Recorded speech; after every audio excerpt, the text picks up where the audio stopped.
November 8, 1944, Hurtgen Forest, Western Germany. Captain Elena Hoffmann of the Wehrmacht's 275th Infantry Division crouched in a frozen foxhole, her breath forming clouds in the bitter air as she studied American tank movements through field glasses.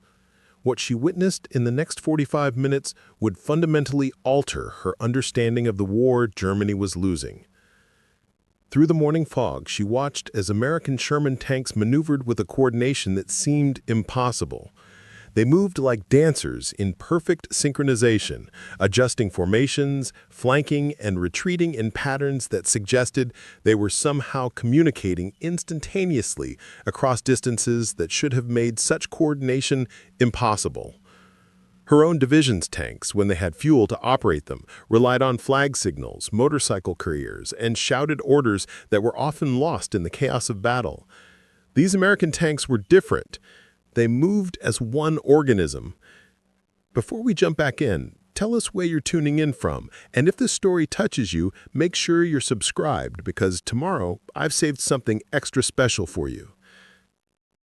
Captain Hoffmann had commanded armored reconnaissance units since 1942, participating in operations from North Africa to the Eastern Front before her transfer to the Western defenses. She had seen every type of armored warfare the conflict offered. She understood the limitations of armored communication. Tank commanders used flags, hand signals, and runners. Coordination required pre-battle planning and rigid adherence to predetermined strategies. Adaptation during combat was nearly impossible. What she observed that morning defied everything she knew about armored warfare. The American tanks responded to threats she couldn't even see yet. They adjusted formations before enemy positions became apparent. They called in artillery strikes on targets hidden behind hills. They retreated from ambush positions before German anti-tank guns could fire. It was as if they possessed a sixth sense, a collective awareness that transcended individual observation. The first concrete evidence came at 0847 hours, when a German Panther tank, one of only 3 operational vehicles in her sector, managed to disable a Sherman with a shot that penetrated its side armor. Captain Hoffmann watched through her field glasses as the American crew evacuated. Standard procedure. What happened next was not standard.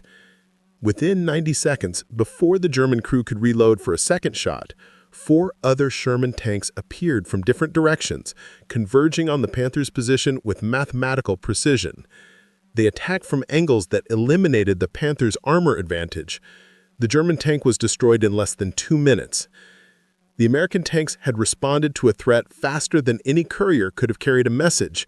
They'd coordinated a complex flanking maneuver in the time it took most tank crews to identify a target. Captain Hoffmann's radio operator, a young woman named Greta Steiner who had been transferred from signals intelligence, whispered what they were both thinking. "Captain, they're talking to each other. Inside the tanks. While they're moving and fighting."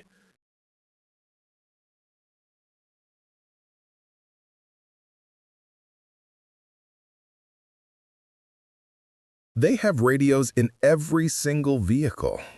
The statement seemed absurd. Radios were heavy, expensive, temperamental equipment. They required trained operators, regular maintenance, and consumed precious electrical power. The Wehrmacht had radios in command vehicles, in headquarters units, in aircraft. But in every tank? In vehicles that would be destroyed regularly in combat. It would be a waste of resources so profound it bordered on military incompetence. Yet the evidence was undeniable.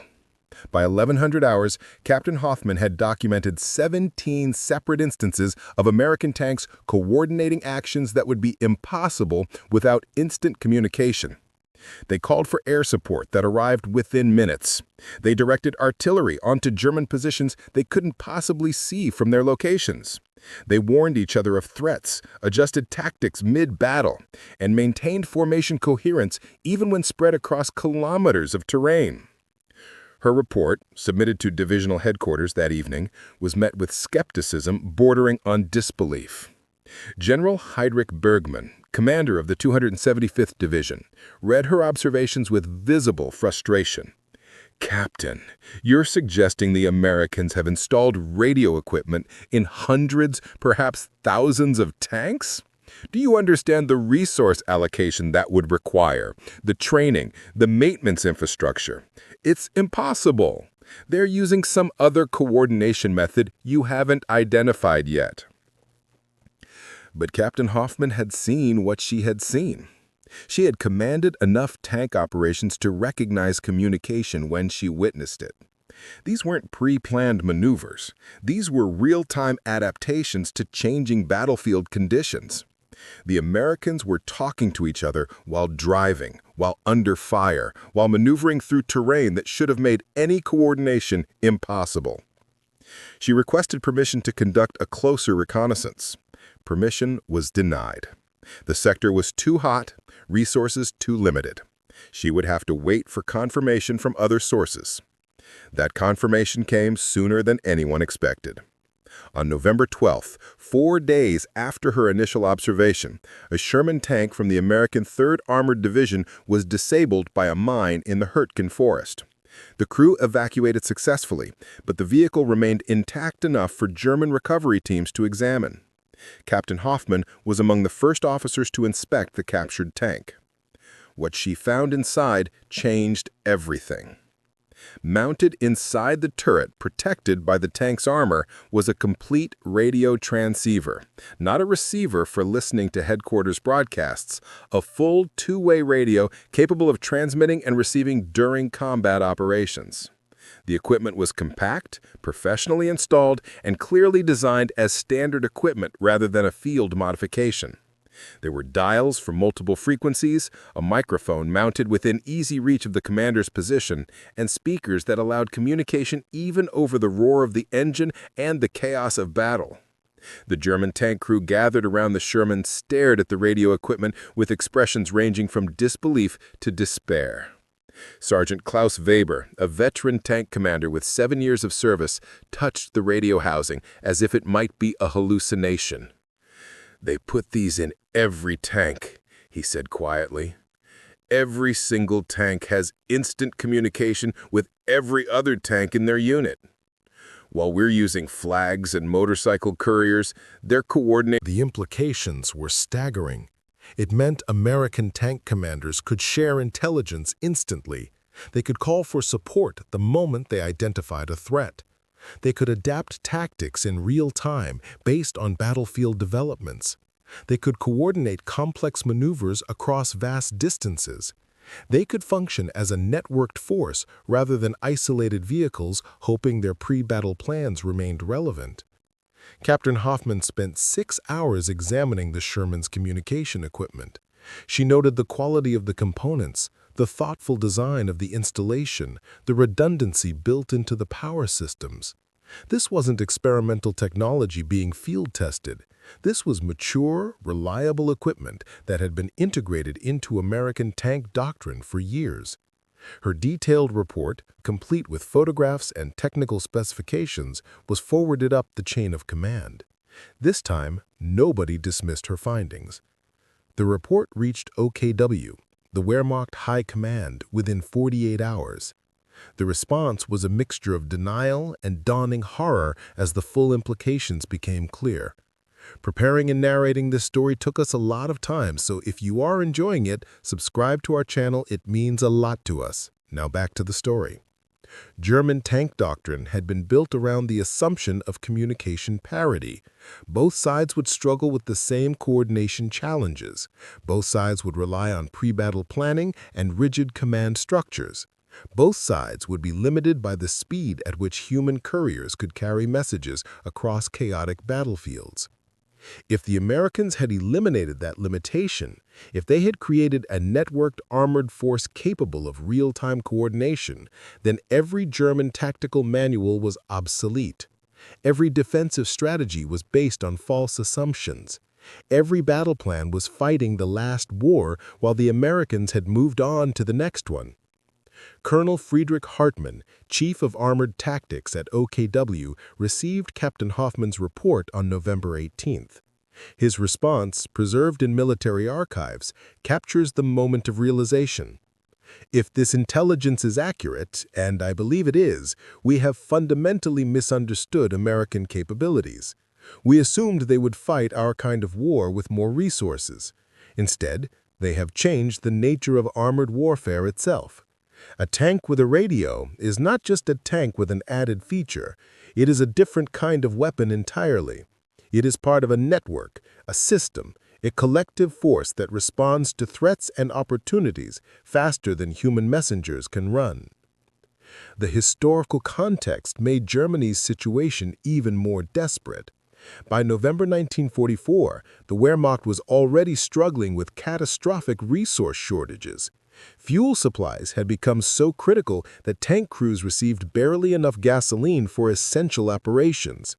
Training for new tank crews had been reduced from 6 months to 6 weeks. Spare parts were cannibalized from The Americans, Captain Hoffmann's report suggested, were installing radios in individual tanks.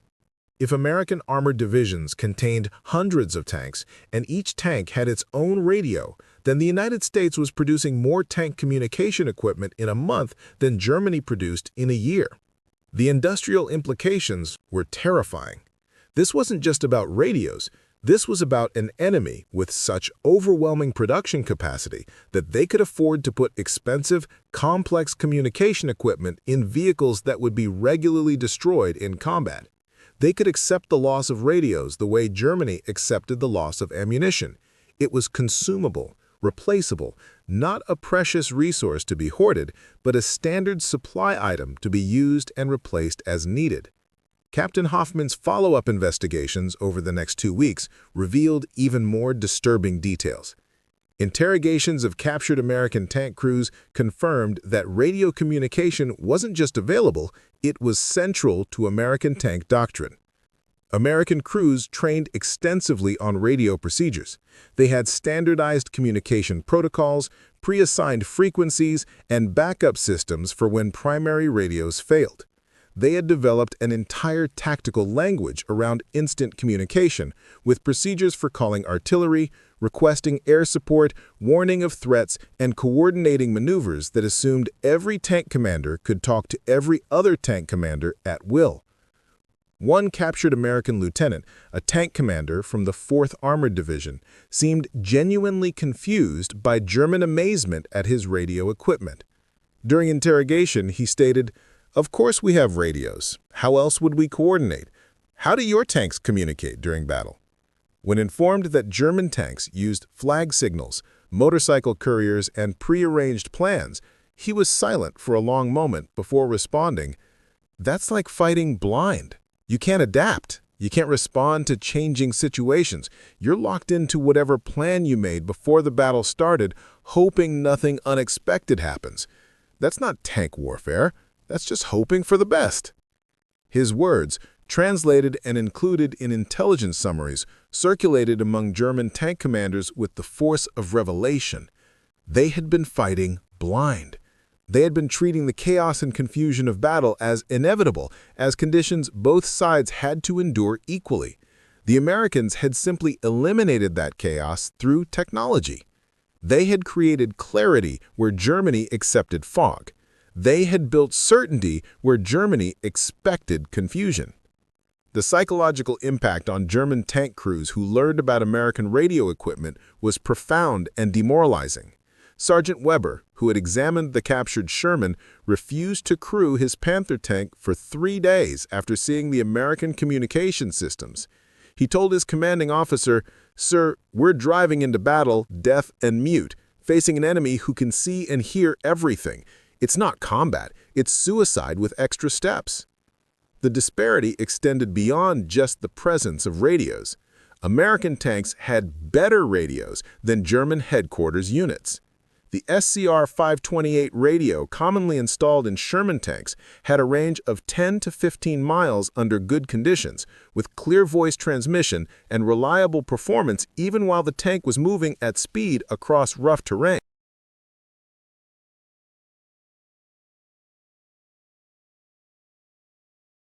German command radios, larger and more temperamental, often struggled to maintain clear communications at half that distance. The Americans had miniaturized, ruggedized, and mass-produced communication technology to a degree that German engineers considered years away from practical deployment. Captain Hoffmann's final report on American tank communications, submitted in early December 1944, painted a comprehensive picture of the tactical revolution Germany faced. American armored units operated with a level of coordination that was simply impossible for German forces. They could concentrate force at decisive points with minimal warning. They could respond to threats collectively rather than individually. They could share intelligence across entire divisions in real time.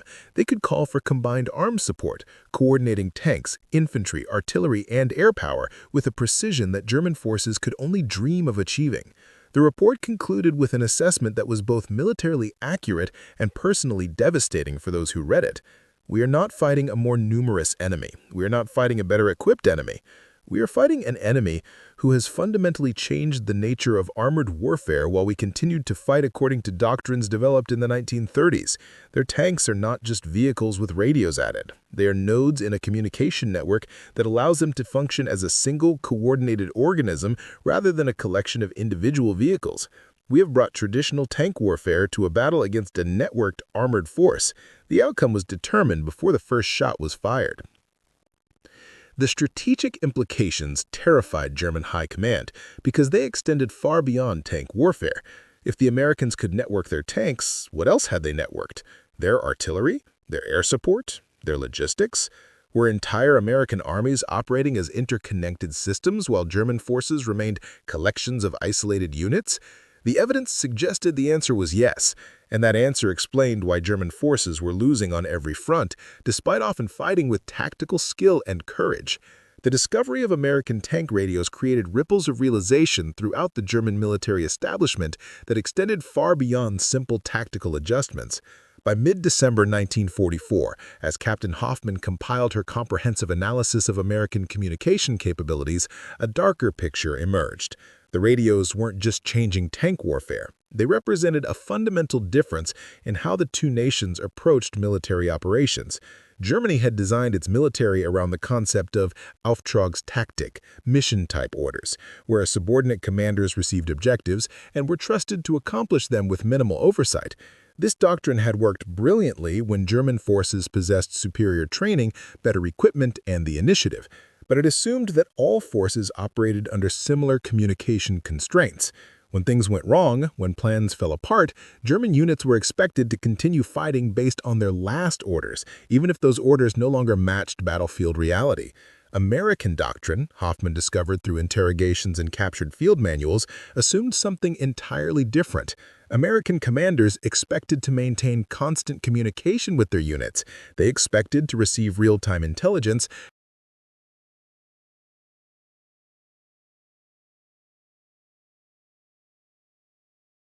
They expected to adapt plans continuously as situations developed.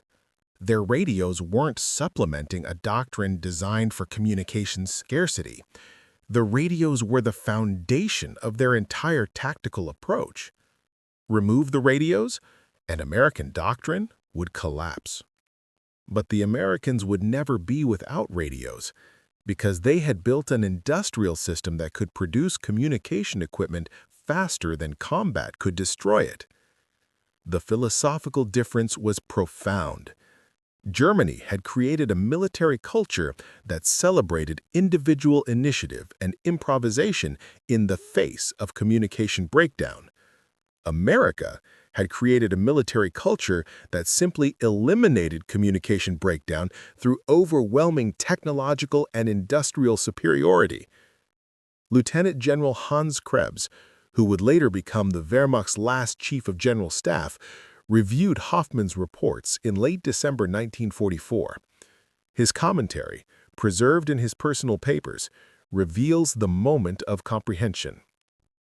We trained our officers to think independently because we could not coordinate them effectively.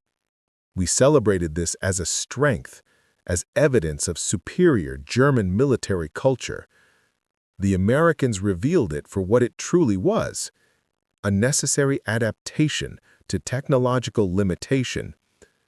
They removed the limitation. They don't need their tank commanders to be independent geniuses capable of fighting blind.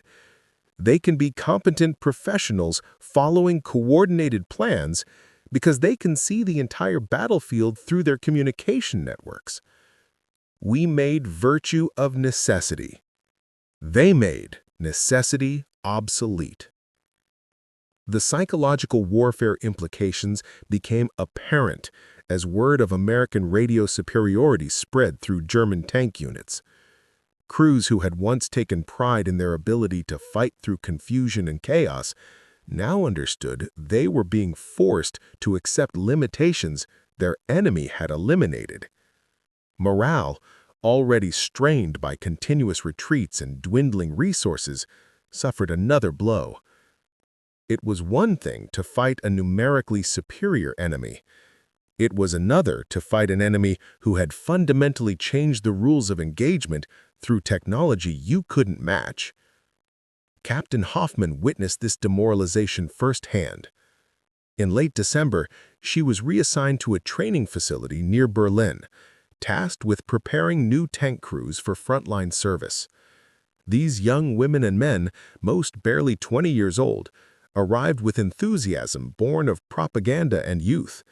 They believed in German technical superiority, in the quality of their training, in the legendary efficiency of the Wehrmacht.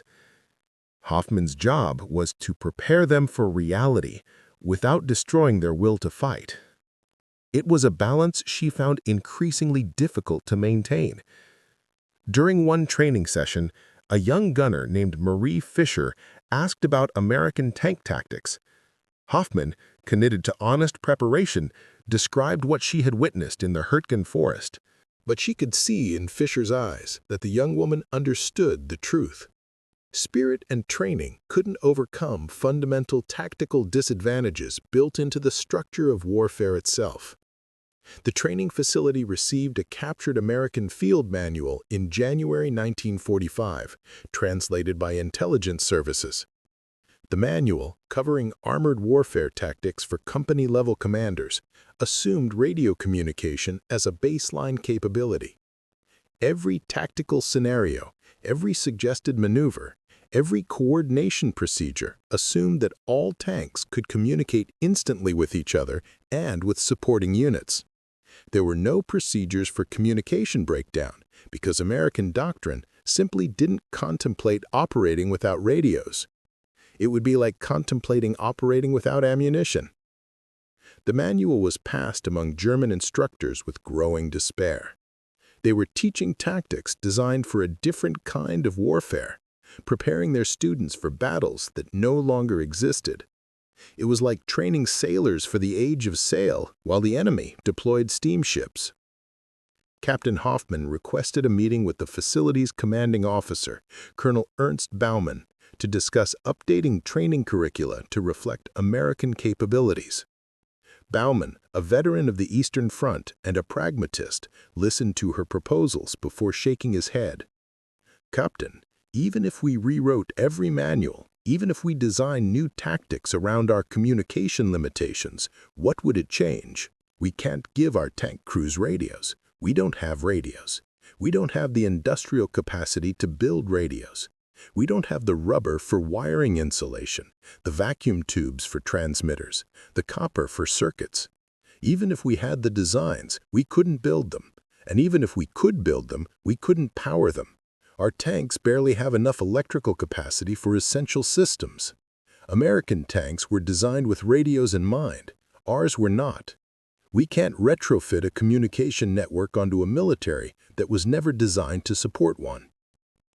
His words captured the essential tragedy of Germany's position. This wasn't a problem that could be solved through clever tactics or superior training, or even through developing equivalent technology. The disparity was systemic, woven into the fundamental design of two different military-industrial systems. America had built its armed forces around the assumption of technological abundance. Germany had built its armed forces around the assumption of technological scarcity. When those two systems collided, the outcome was predetermined. The radios were just one visible symptom of a much deeper difference. By February 1945, as Soviet forces closed from the east and American forces pressed from the west, the impact of American communication superiority became visible in every engagement. German defensive positions that should have held for days were overrun in hours as American forces coordinated combined arms assaults with a precision that German defenders couldn't counter. Artillery strikes arrived on German positions within minutes of American scouts identifying them, because those scouts, she commanded a mixed unit of veteran tankers and hastily trained replacements, equipped with a handful of Panther tanks and some obsolete Panzer IVs. Her orders were to delay American advances, to impose maximum casualties, to buy time for increasingly desperate German defensive preparations. She knew the orders were essentially death sentences, phrased as tactical objectives. Her unit's first engagement with American forces lasted less than an hour. American reconnaissance identified her positions, called for artillery that drove her infantry support to ground, then sent in tanks that maneuvered with the coordination she had first witnessed months earlier in the Hurtgen Forest. Her unit destroyed 2 American Shermans before being overwhelmed. She lost 4 of her 7 tanks. The survivors retreated under cover of darkness, using the only advantage they still possessed over networked enemy forces, the ability to move silently without radio transmissions giving away their positions. In the following days, Hoffmann's remaining tanks conducted hit-and-run attacks, ambushing American supply convoys in isolated patrols before retreating. It was the only tactic that worked against an enemy with superior communications. Strike from unexpected angles, destroy what you could in the first moments before the enemy could coordinate a response, then disappear before that response arrived. It was effective in the short term, but strategically meaningless. Every attack cost ammunition and fuel that couldn't be replaced. Every engagement risked tanks and crews that couldn't be replenished. They were trading irreplaceable resources for minor delays in an advance that couldn't be stopped. The final lesson came on April 15, 1945, when Hoffmann's unit attempted to ambush an American supply column. They positioned their 2 remaining Panther tanks in a perfect ambush site, waited for the convoy to enter the kill zone, and opened fire. They destroyed 3 trucks in the first 30 seconds. Then, everything went wrong. American tanks that hadn't been visible, that her scouts hadn't reported, appeared from 3 different directions within 2 minutes of her first shots. They had been nearby, monitoring radio traffic, and responded to the ambush call before her crews could reload. It was a trap, but not one set by American planning. It was a trap created by American communication networks that allowed rapid response to any threat. Hoffmann's command tank took a hit that killed her driver and wounded her gunner. She ordered evacuation, and her crew scattered into the nearby forest. It was a bitter, defeated sound. Because we couldn't build them, because we didn't have the resources, because our entire military was designed around scarcity, while yours was designed around abundance. You put radios in your tanks the way we rationed ammunition. It never occurred to you not to, just like it never occurred to us that we could. The interrogation officer, a young captain from Connecticut named Robert Chen, looked genuinely surprised. We thought you chose not to use radios in tanks for tactical reasons, some kind of radio silence doctrine. You're saying you just couldn't afford them? Hoffmann nodded. You won the war in your factories, before your soldiers ever landed in Europe. You built a military that assumed it could have everything it needed, as much as it needed, whenever it needed it. We built a military that assumed it would never have enough of anything. Those are 2 different kinds of armed forces. When they fight each other, the outcome isn't really in doubt. Your radios didn't just help you win, they proved you had already won. The conversation, recorded in interrogation files, was later shared with American military analysts trying to understand German tactical decisions. It became something of a revelation, American planners had assumed German communication limitations were doctrinal choices, deliberate decisions based on different tactical philosophies. The reality that Germany simply couldn't produce enough radios, that resource scarcity forced tactical adaptations that Americans mistook for strategic choices, fundamentally changed how American analysts understood the war. It also changed how they understood American advantages. The radios weren't just better equipment, they were proof of an industrial and economic system that could support a completely different kind of warfare. After the war, during the occupation period, Captain Hoffmann was interviewed by American military historians documenting German perspectives on the conflict. She was asked what single factor had most contributed to German defeat. She thought for a long moment before answering. Your radios. Not because they were particularly advanced technology. They weren't. Radio communication had existed for decades. But because you put them in every tank. You made them standard equipment rather than special equipment.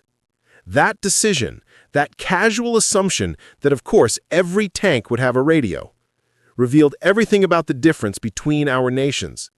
You had so much industrial capacity that you could afford to put expensive equipment in vehicles that would be destroyed regularly. You could treat radios as consumable supplies. We had to treat them as precious resources to be carefully preserved. You fought a war of abundance. We fought a war of scarcity. Everything else, all the battles and campaigns and strategies, was just working out the implications of that fundamental difference. Her analysis, preserved in multiple historical archives, became influential in post-war military thinking. It helped explain not just German defeat, but the nature of modern industrial warfare. Victory wasn't determined solely by courage, tactics, or even technology in the abstract. Victory was determined by the ability to deploy technology at scale, to make advanced capability standard rather than special, to fight assuming abundance rather than accepting scarcity. The story of German commanders discovering American tank radios reveals a truth about power that extends beyond World War II. True military superiority isn't about having better weapons than your enemy. It's about having so much industrial capacity that you can make what should be special capabilities into standard equipment.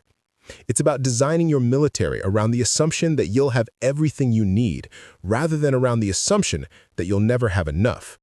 The Americans didn't just win because they had radios in their tanks. They won because putting radios in every tank seemed so obvious, so natural, so inevitable to them that they never considered doing otherwise. Germany lost, not when they ran out of soldiers willing to fight. Those soldiers fought until the very end. Germany lost when they realized they were fighting an enemy who had eliminated limitations that Germany accepted as inevitable. The radios proved what the industrial statistics only confirmed. America was fighting a different kind of war, one where technological abundance was assumed, where communication networks were standard, where the chaos and confusion of battle could be managed through systems rather than endured through courage. In the final analysis, Captain Hoffmann's discovery in the Hurtgen Forest revealed the nature of the war Germany could never win. They had brought 20th century tactics to a battle against 21st century systems. They had brought scarcity to a contest against abundance. They had brought individual excellence to a fight against networked coordination. The radios in American tanks weren't just equipment. They were proof that Germany was fighting an enemy who had already won, who knew they had won, and who had built their entire military around the assumption of victory through overwhelming systematic superiority. The outcome was never really in doubt once you understood what those radios represented. Up next, you've got two more standout stories right on your screen. If this one hit the mark, you won't want to pass these up. Just click and check them out. And don't forget to subscribe and turn on the notification bell so you don't miss any upload from us.